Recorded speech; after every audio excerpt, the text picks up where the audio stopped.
Hey, Lioness. Welcome to the Lioness Method podcast for female business owners, entrepreneurs, and leaders who are passionate about growing their leadership skills, building amazing teams, and solving real life problems with a growth mindset. I'm your host, Nerrissa Hsu, Master Integrated Breakthrough Coach.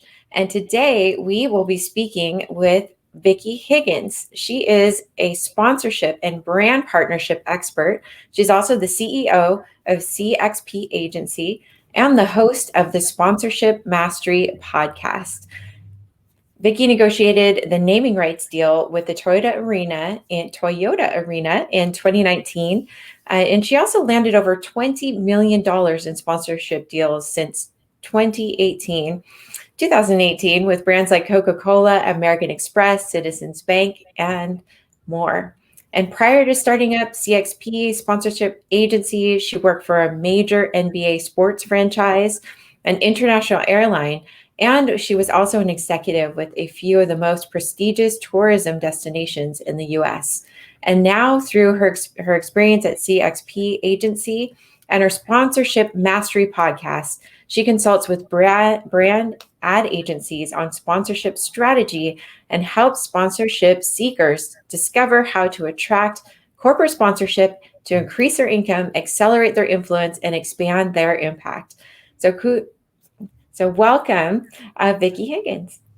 Hi, Nerissa. Thank you so much for having me. It's a pleasure and such an honor to be on the Lioness podcast. I'm really excited about this.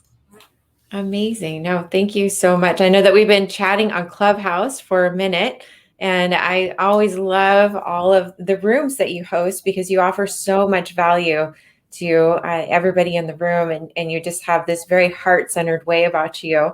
And so I thought, oh my goodness, I'd love to talk to her on the show just to so you can share your wisdom. So I can't wait. Thank you. Thank you. I'm so excited. I'm really looking forward to this. Amazing. Well, I would like to just kind of get started in having you share a little bit about who you serve and how you serve them. Absolutely. We are a sponsorship agency. CXP stands for Connection Partnerships, and we serve venues. I started the business serving venues and events that were over 50,000 people. And since the pandemic and in the last maybe 6 or 8 months, we have started serving smaller events as well as influencers. And the trick to the influencers is not just the TikTok dancers, we are really, and there is a place for them, and that's important. But we are really focused on influencers and content creators that are making a positive impact in the world. So if you are a content creator talking about nutrition or mental wellness or Black Lives Matter and social justice, equality, diversity, and inclusion, or women's empowerment, or any saving the oceans, saving the animals. If you have a mission and you are out there really talking to people and making an impact and creating a movement and being part of a movement, then those are the type of influencers and content creators that we love working with. So we have a lane for venues like sports venues and concert venues, events that are over 10,000 people now, and also content creators. And it's been such a great pleasure to start working with the content creators and partnering them with brands. Amazing. I love that. And I know that you also talk a lot about your amazing journey or transformation from corporate into entrepreneurship. So I know that that's another area that you have a lot of expertise. And I think we're going to take a deep dive into a subject that I love today, which is really about playing small, right? And how we can kind of jump out there as entrepreneurs, as creators, as business leaders, and really shine. So I'd love to hear your thoughts on that. Absolutely. Well, a little bit about my journey. I grew up in a small town in Indiana. So I'm a Midwest girl and the first in my family to ever go and graduate college. And I started my career with high hopes and dreams and had a few bumps along the way. But I started my career with the Indiana Pacers basketball team. That was awesome. I was married and everything was great. And then I got my MBA and started a new job with an airline. And while I was with the airline, I ended up getting divorced. And then also 9/11 happened while I was working with the airline. And, a lot of things changed in the world. I found a way to lean into how can we serve people during that time. And it really taught me a lot about the power of partnerships. We were able to use the partnerships that we had created. I was the representative for the airline to handle the sports teams and a lot of different relationships that we had. And we were really able to lean in and serve people during that time. And I think that lesson has always stuck with me. As I transitioned and moved across the country to California, I started working for LA Tourism, created the relationship with the Dine LA Restaurant Week and American Express that still stands today, more than 10 years later, and a number of other really cool initiatives. And I think the thing that I found when I stepped away from my corporate job, I had reached the level of executive vice president and chief marketing officer for Newport Beach. I oversaw offices in London, Sydney, Beijing, and Shanghai. I was riding high in my career. I loved what I was doing. And I had this opportunity to start my own business. And so initially I stepped out and started my own business, but I didn't really play as big as I think I could have right in the beginning. And it took me a minute. It took me a little bit to gain my confidence and know what I had to offer was valuable. And, that lesson going from corporate to my own business, there was the imposter syndrome. There were, how can I charge this? Or what should I charge? Or, like all of these things that were going through my mind. And, I can from experience say, if you are an entrepreneur or a content creator or somebody managing a venue or an event, sometimes it isn't always easy to just step out and talk about what you really want to create and what you really want to do. I think I would almost say it's never easy to jump out there, right? It's right. And the woman listening right now is like, oh no, it's not easy, right? So I think this resonates with everybody. I'm feeling you. Well, and I think it's really interesting because I was able to work a lot on my own personal self. I'm a huge fan of meditation and personal development, and I've been through a lot of programs, and I did a lot of work on myself to kind of meet myself where I was and be gentle with myself in that. And then also really finding what is it that I don't want to do and how can I hire that out? And what is it that I love to do? Where is my genius? And how can I spend more time on that? Because I think at the beginning of starting my agency, I was wearing all the hats and doing all the things and I was burning myself out. And so when I really stepped away and found that there are certain pieces of this that probably someone else is much better at, and I should probably just hire them to do it. When I really let go of control and said, hey, there are people that can do this better than me. I'm all, you just said the scary words, let go of control. Right? It is not an easy task. Oh my gosh. But that enabled me to really stay in my genius. And it also enabled me to also have a life. I think that's something incredibly important. It's very important to me to have my business and also serve the clients that I serve very well and have a personal life and have love and adventure and travel and fun and really get to enjoy and experience this life. It's why I started my business, to have a little bit more of an opportunity. I was like, ooh, have a personal life. Like, is that possible with entrepreneurship? It is. Yes, it is. Good. Yep. Absolutely. So I think that, my journey is similar to a lot of people. You leave a corporate job, you start your own business and you're like, what am I doing?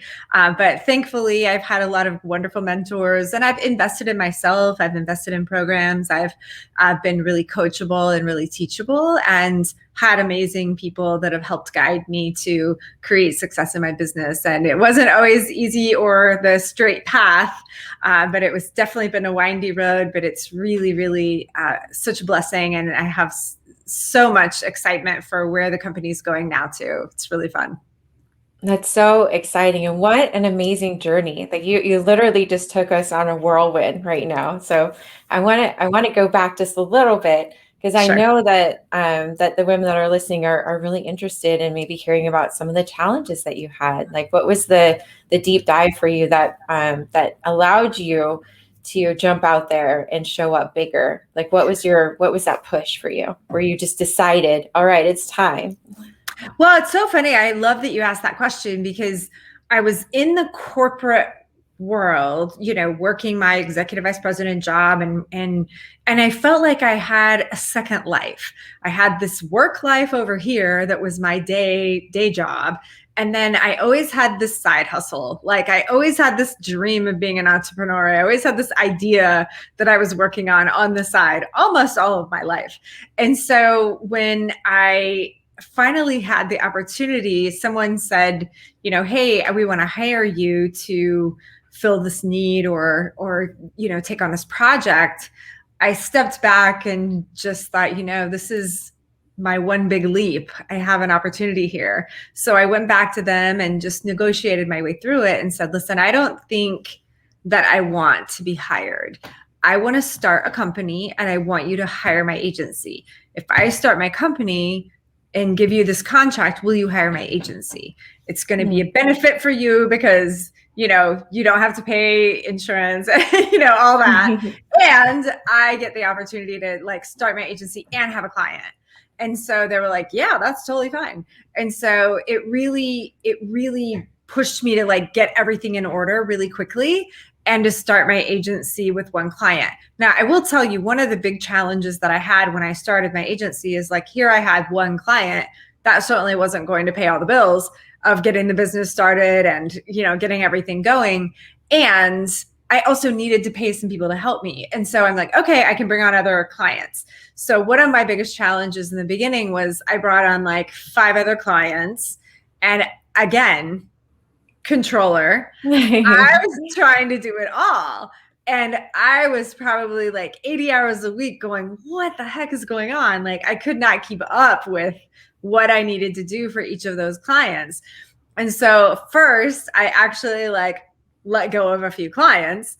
And then I got myself together and was like, I just need to use that extra money to hire somebody else to help me with some of these pieces. And that was a game changer for me, because then I realized I don't have to shoulder all of this. I can actually scale myself and have other people doing pieces of this that I don't need to be doing. And that was a really big lesson, because I think it was very early in my business and it was very scary to let go of some of the cash that was coming in. I was super scarcity minded at that time. And I was like, oh my gosh, I need to keep all of this. But when I really let go of control, let go of some of the cash, then more came in, which was great, because I was able to have somebody helping me and getting much more done than what I could have ever done on my own. I love that. You just said so many great things, but the biggest thing that I heard was just being able to let go. And sometimes I think there's a lot of us that are kind of type A, right? I consider myself a recovering type A personality, and being able to let go and just trust, right? And when that trust happens, I think things start to really flow through every area of our lives. And I just love that so much, because in that, I mean, what you're sharing is that you're just able to just grow so much more by just allowing that. And I appreciate that. And I had been taking some programs and studying, how to be a good entrepreneur. I wanted to serve my clients well. I wanted to be successful in my business. And I had some guidance. I'm an avid reader, so I've read a number of books, and I, followed a lot of these methodologies and really put them into action. And I know a lot of times as an entrepreneur, especially as a female entrepreneur, we feel like we just have to do it all until we get to a certain point. And the thing for me, there was a shift that I was like, oh, I need to do this in order to get to that certain point. And so in the teaching and in some of the mentorship I had, I was waiting and waiting and waiting for more money to come in so I could have everything paid off, so I could pay these people. But really it was me taking, pulling the 401k money, going, all right, I'm just going to invest in these people because I need to get all this in place in order for more money to come in. So it was a big shift for me to say, hey, I'm not going to wait for things to happen. I'm going to make things happen. And when I did that, that's when more started flooding in than I could have imagined, because suddenly I had a team. There were still contractors, independent contractors, but suddenly I had people working on other things, and it wasn't just me shouldering everything. I could focus on where my genius is.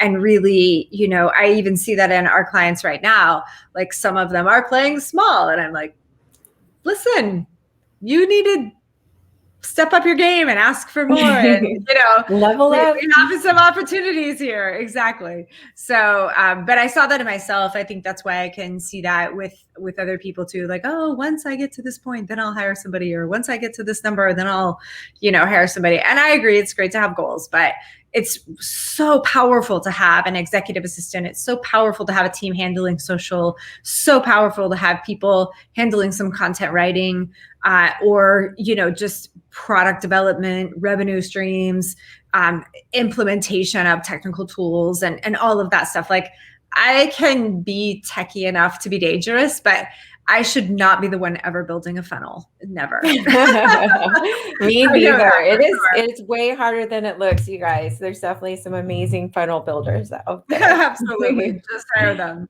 for sure. Well, there's so much that you just shared. I'm going to have to go back, because I definitely want to know what books made the biggest difference for you. What are your favorite books that really that were kind of life-changing?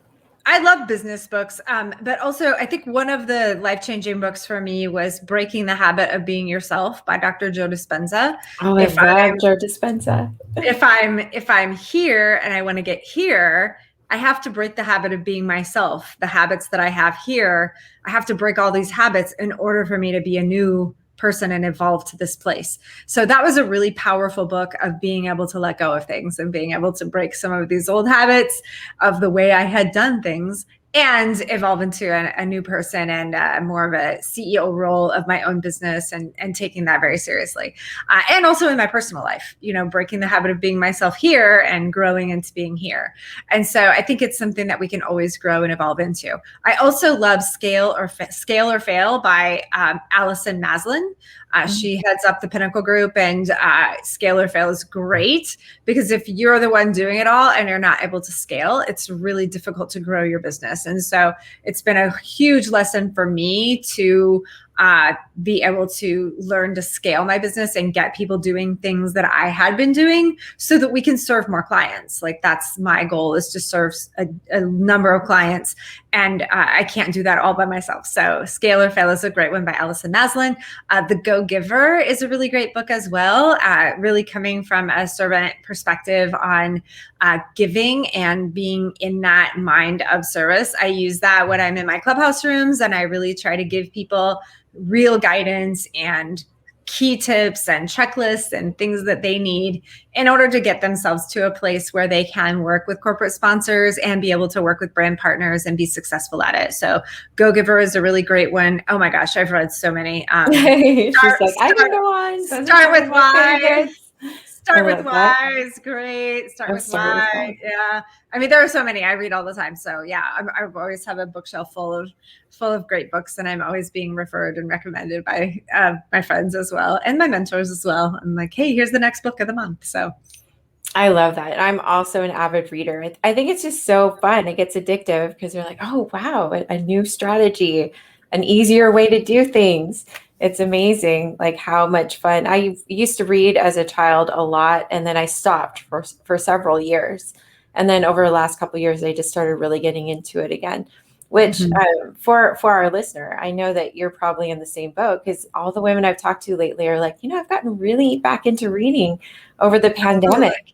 Yeah, absolutely. Absolutely. And I love business books, but I also love personal development books. I've read all of Joe Dispenza's books. I've read all of the Ruiz family. Don Miguel Ruiz wrote the book, The Four Agreements, The Mastery of Love, The Mastery of Self. His son, Don Miguel Jr. wrote the five levels of attachment.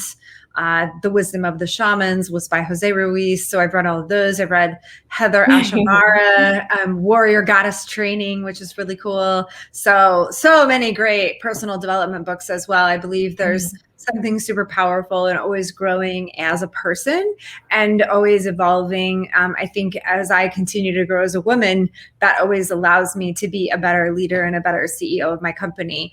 So yes, I read the business books and I love them, but I do try to balance it and also creating opportunities for myself to grow as well. Amazing. I love that. Thank you. And I know that you mentioned your that you share, or I've heard you in Clubhouse sharing your top tips for sponsorship and brand partnership. What top 3 tips do you have that you could share with our audience today? Yeah, absolutely. I mean, one of the things that I also want to point out in creating sponsors and brand partners for whatever you're doing, you don't have to wait to have like a bazillion followers. You can do that as a smaller micro influencer. A lot of the brands are really open to people that may just have a combined following of like 25,000 followers. That doesn't sound like a whole lot, when you think of like the celebrities and the athletes and people we're used to seeing brands sponsor. But the thing that's happening right now, and this will parlay into my 3 tips, but the thing that's happening right now is a lot of big brands across the US have committed money to corporate social responsibility, to do something good in our world. It's really the pillar of what my company is founded upon, connecting brands with communities for good. And these brands are hiring people that are diversity and inclusion officers or corporate social responsibility officers. Now that is in addition to the marketing and advertising money that they're already spending. So my tips for you, if you are a content creator or someone out there trying to do great things in the world around women's empowerment or social justice or saving animals or oceans or LGBTQ movement or, something good in the world, whatever it is that you're passionate about, mental health, nutrition, all kinds of things, education, the list goes on and on. But if you're passionate about something, just know that there is certainly an opportunity that you could actually partner up with a brand, and the passion is where it's at. So you can offer them advertising and marketing things, but you can also offer them the fact that your followers are really empowered and impassioned and engaged about this particular movement. So my top 3 tips would be, number 1, know what you have to offer. What are the ways that you connect and communicate with your audience? When you know what you have to offer, that's really, really powerful. Number 2, know who you are and also know who your audience is. It's so important in today's world that this relationship be authentic. So you want to work with brands that like, and trust and love their products or services. And you also want brands that are going to be aligned and bring value to your followers. Somebody that your followers are going to be really excited about, like, oh my gosh, you have so-and-so where we love them, and you can get your followers like a deal or something, like you want something that's going to bring value. So that's tip number 2, is that authentic alignment. And then tip number 3 is be sure to work with like a sponsorship agency, like our agency, somebody that can really put all of these pieces in place in a way that the brand is used to seeing it. I used to do deals, in the NBA, and I also used to review thousands of deals when I was at the airline. And I'm used to seeing a really well polished, put together presentation, who you are, what you do, what your mission is, a lot of metrics about your audience, a lot of metrics about how you can promote my brand and why you want to promote my brand. And so a sponsorship agency is really great about getting all that together. One of the biggest mistakes I see content creators making is they just reach blindly out to a brand, or they get contacted by like a drink company or an athletic wear company or something, and they just take some free stuff or they promote something on Instagram once or twice, and they don't really have a strategy. So what a sponsorship agency will do is a sponsorship agency will give you a strategy so that you're now the one in control of not only connecting and communicating with the brands, but you're also showing the brand that you have a plan, you have a strategy, you know what the brand is about, you know why the brand is important to your audience, and it creates a lot more credibility. So again, just to recap that, number one, know what you have to offer. Number two, authentic alignment. And number three, really work with an agency. A lot of content creators go out on their own and just try and connect with the brand. And really, if you're dealing with a brand like MasterCard or Coca-Cola, like you get one shot. And a lot of content creators ruin that one shot by just doing one little thing on Clubhouse or one little thing, on Instagram. And then there's not really a return on investment for the brand, and the brand doesn't want to do it again because the content creator isn't very organized. So that's where we come in. We have account managers. We manage a lot of those pieces. And those would be three big tips that I think are super important and one mistake not to make. No, those are all so helpful. Yeah, don't one shot. Make sure you're prepared. Yeah, exactly. And I know you mentioned like content creators with like 25,000 followers, but what about people that are just starting out with maybe like 1,000 followers, 2,000 followers, maybe 5,000? Yeah, the one thing to know when you're just starting out is you can, of course, work with brands. Anything is possible. But think about the brands that you use. You might start small with like your local bank or like a software that you use and that you're passionate about. It's always great to begin with people and brands that you're already using. What are the brands that you're using on a day-to-day basis? What are the brands or the business services that are bringing value to you as an entrepreneur? And so you can start with some of those smaller relationships, and it gets you used to working with a brand partner and understanding what their deliverables are. And then it also helps you have some brand recognition. So when you are ready to kind of grow to that 10, 20, 30,000 number of followers, that you can approach a bigger brand, and that bigger brand is going to be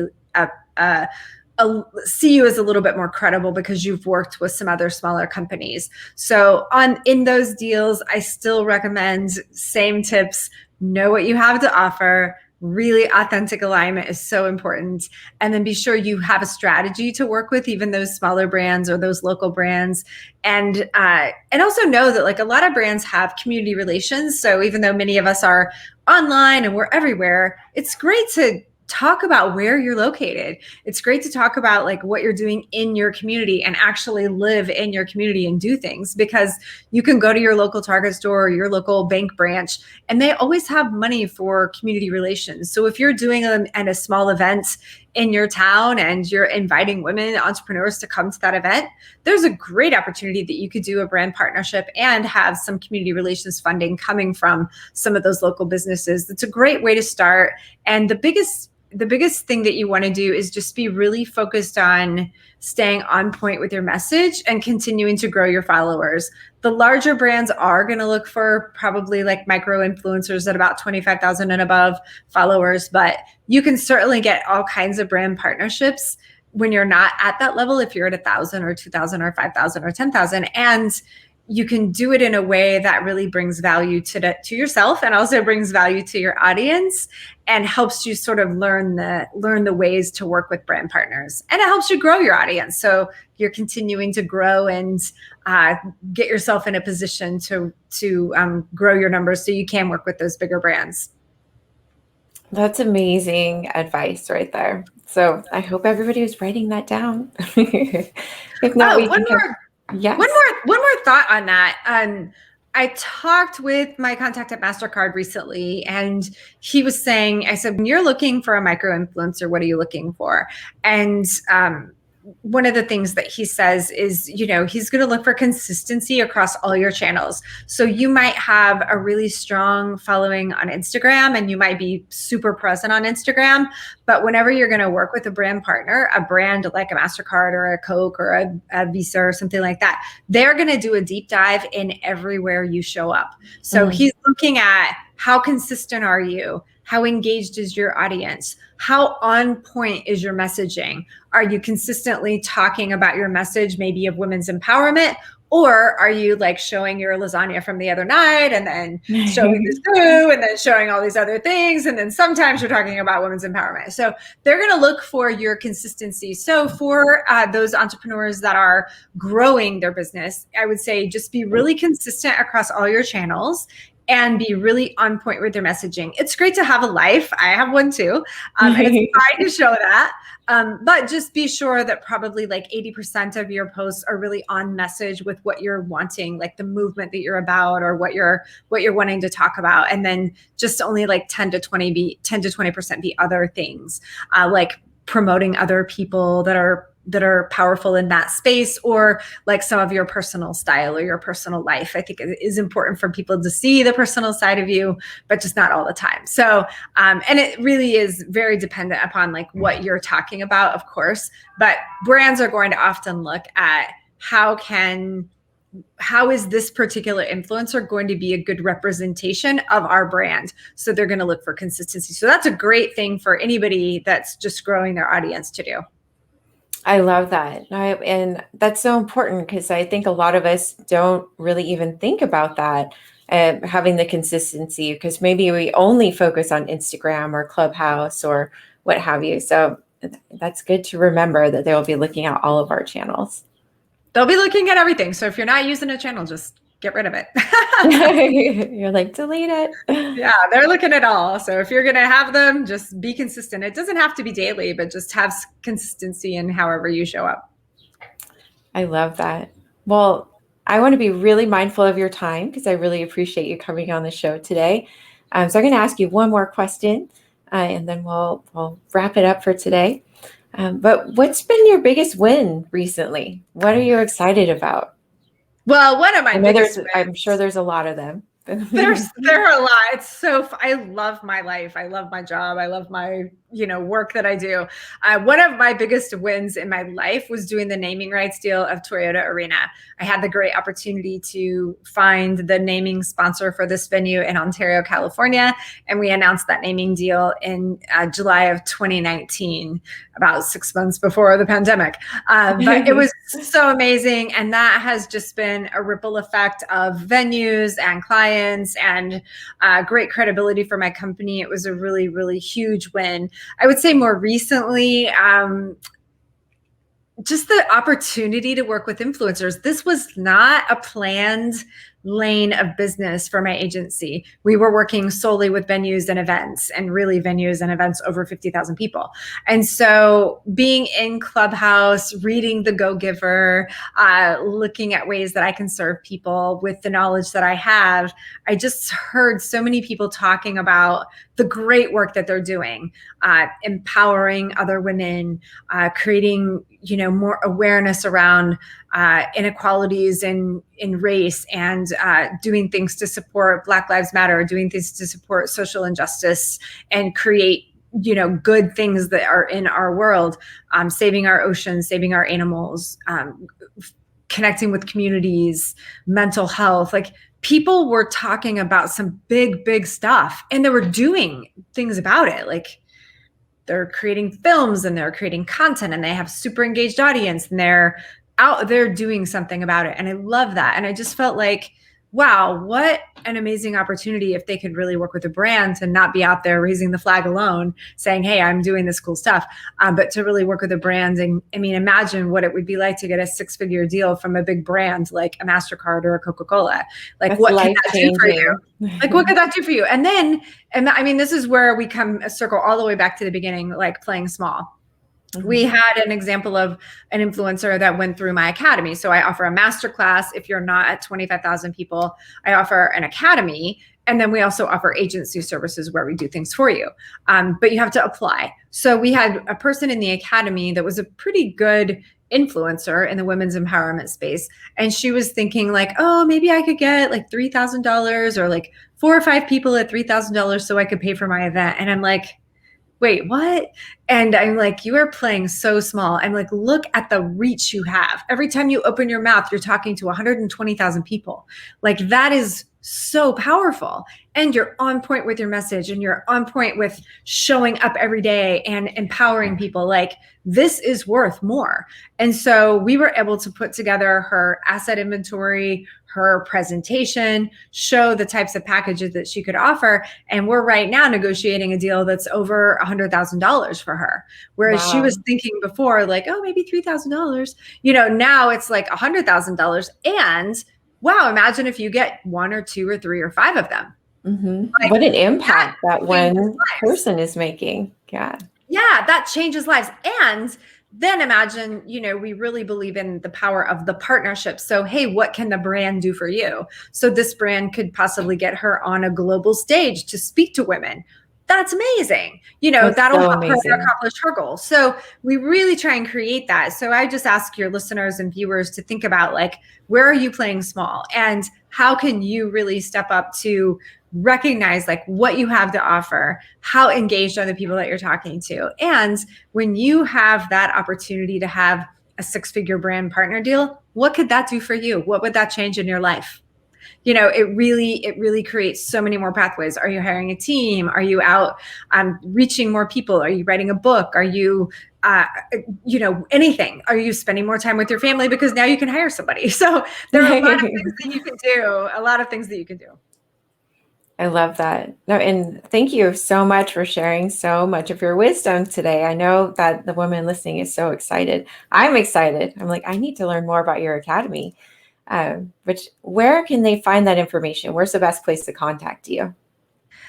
Anyone can go to Vicki with an I, VICKI, VickiHiggins.com. So VickiHiggins.com, that's my website. And there's information on there about me, about my background, and then also about the services that we offer through the masterclass, the academy, which is like a done with you program. We'll do a group training with you and walk you hand by hand or hand holding you through every step of the way so you're prepared. And that's like a 7-week program. And then we also have our agency services, which is where we do everything for you. And then we also can sell for certain clients that have been approved through our application process. So it's been amazing. It's been one of my greatest wins, is just to be able to serve all these content creators and people doing good things in the world. Amazing. I love that. Well, thank you again for coming to spend some time with us today. And to the lady who's listening, to the lioness who's listening, thank you for spending this time with us and coming all the way to the end of our journey. And I would like to personally invite you to join the Wednesday night virtual breathwork circle. It's at 7 p.m. Pacific Standard Time, and you can find that in the show notes, but you can also go to www.breathewithriss.com. And it is really a rich and juicy community of women that are looking for sisterhood, that are looking just for a weekly gathering that's online that you can enjoy from the safety of your own home, to just decompress and to just let your hair down and just really relax in a deep and fun way. So feel free to reach out to me about that. And until next time, we'll say thank you, Vicki, and thank you to the listener. Join us again. Thank you, Riss, so much. It's so great to be here with you. I appreciate it. I love the breathwork circle, so I'll check it out. Wonderful. Bye for now.